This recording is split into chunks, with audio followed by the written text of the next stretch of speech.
Setiap kita yang hidup sebagai pribadi seorang manusia, kita pasti meninggalkan jejak kehidupan kita.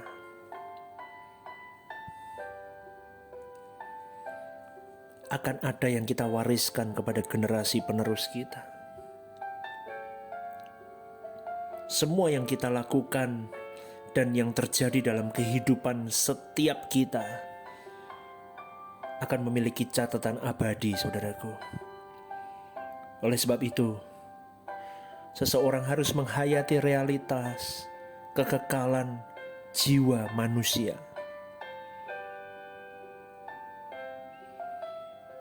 Kita harus merenungkan bahwa manusia harus bertanggung jawab atas segala sesuatu yang dilakukan ketika dia masih hidup.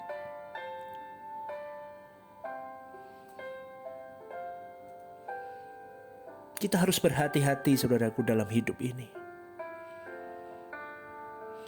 Karena kekekalan itu benar-benar nyata, berbeda dengan hewan atau makhluk hidup lainnya selain manusia. Manusia adalah pribadi yang menjalani kekekalannya. Hari-hari ini, di dalam kehidupan yang super sibuk, orang-orang modern, mereka sangat lupa mempersiapkan bahwa engkau harus sadar bahwa kekekalan itu nyata. Hidup manusia hari-hari ini lebih kepada materialistis. Kesadaran mereka untuk mempersiapkan kekekalan terkikis habis oleh keserakahan materialistis mereka. Mereka tidak lagi peduli dengan kekekalan. Kenapa aku harus memikirkan kekekalan sedangkan aku masih baik-baik saja? Aku masih sehat. Everything is well. Semuanya baik. Saudaraku, kalau seseorang tidak memperdulikan lagi kekekalan, saya berani jamin kehidupan orang tersebut pasti sangat amburadul dan ceroboh. Mereka hanya fokus, hidupku harus menyenangkan hari demi hari. Mereka lupa untuk mengukir sebuah lukisan yang abadi. Mereka harus mengukir ukiran yang abadi di dalam kekekalan hidup mereka.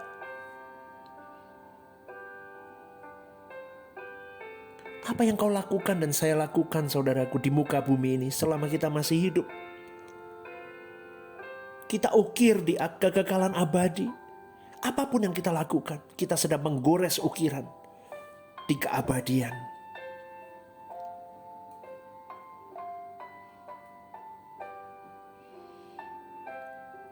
Inilah yang orang-orang bodoh yang meninggalkan kesan dan pesan buruk sepanjang masa. Sehebat apapun engkau, saudaraku, kalau engkau tidak pernah mengakhiri hidupmu bermartabat di mata Allah, tidak ada gunanya engkau memiliki pangkat tinggi pun di dunia ini. Engkau akan menjadi sampah abadi. Saudaraku yang dikasihi oleh Tuhan, kesenangan kita hanya Tuhan di muka bumi ini. Ayo kita berjuang, hanya itu saja. Semua beban hidupmu, semua persoalan yang harus kau lalui, semua kesenangan-kesenangan yang kau miliki, tidak boleh melebihi cintamu, tidak boleh membuat engkau terdistorsi atau terganggu fokusmu kepada Tuhan. Pagi ini, dokter dari papa saya memanggil saya. Dia angkat tangan dengan keadaan papa saya. Dan dia katakan, sewaktu-waktu papamu bisa pulang ke pangkuan Tuhan. Hancur, remuk hati saya, saudaraku, ketika mendengar kalimat dokter itu. Saya diam, saya menangis, saya katakan kepada Tuhan, Tuhan, pegang tanganku. Aku tahu hidup mati di tangan Tuhan. Tetapi aku mau berterima kasih Tuhan. Papa mamaku sudah kupersiapkan untuk menerima langit baru, bumi baru, kekekalan bersama dengan Tuhan. Bagaimana dengan kita yang masih memiliki kesempatan hidup yang panjang, saudaraku? Kita masih sehat, kita masih produktif, kita masih bisa ke sana dan kemari. Sehat. Apa fokus hidupmu? Apa fokus hidupku? Pertanyakan dalam diri kita masing-masing. Apa yang kau kejar? Semuanya sia-sia, saudaraku, ketika kita sudah terbaring di rumah sakit. We cannot do anything. Kita tidak bisa melakukan apa-apa lagi. Jangan kita cari Tuhan di keadaan yang seperti itu. Tetapi mulailah dari sekarang.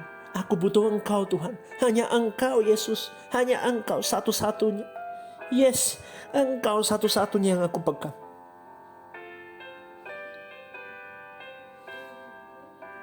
Karena Tuhan bukanlah ban serep yang kita gunakan untuk ketika kita ada masalah atau trouble dalam hidup ini. Jadilah orang cerdas di dalam Tuhan. Jangan jadi orang bodoh. Orang bodoh menyia-nyiakan waktunya. Orang bodoh menyia-nyiakan kesempatan. Orang bodoh pasti menyia-nyiakan semua tanggung jawab yang Tuhan beri dalam hidupnya. Kalau engkau dan saya mengerti kebenaran, bahwa kita tahu bahwa ada kekekalan, dan kita harus menerimanya, maka saudaraku, every day, every minute, every time, every hour, setiap jam, setiap detik, setiap menit, setiap waktu itu berharga. Kita harus mengerjakan segala sesuatunya yang bersifat kekal, supaya kita bisa mengukir lukisan indah di surga nanti. Satu lagi, saudaraku, sayangilah orang tuamu. Kalau engkau masih memiliki kesempatan untuk menyayangi orang tuamu masih hidup, sayangilah dia dengan segala kekurangannya. Tuhan senang dengan hal itu. Beri yang terbaik kepada orang tuamu, supaya generasi di bawahmu melihat bahwa aku memiliki papa dan mama yang menyayangi orang tuanya. Dan itu perintah Tuhan.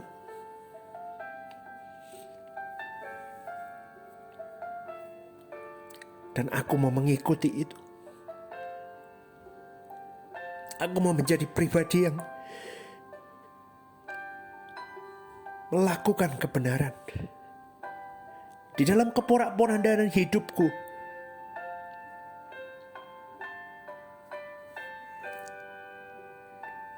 Yesus memegang tanganku, dan aku berjalan bersama dia. Yang terpenting apa, saudaraku? Bapa tersenyum dengan hidup kita. Ayo berjuang, ayo bertumbuh, ayo maju bersama.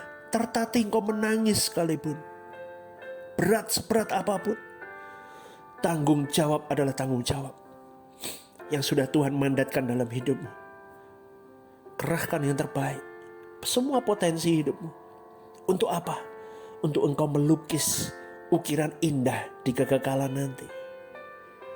Tunjukkan tanggung jawabmu kepada Tuhan.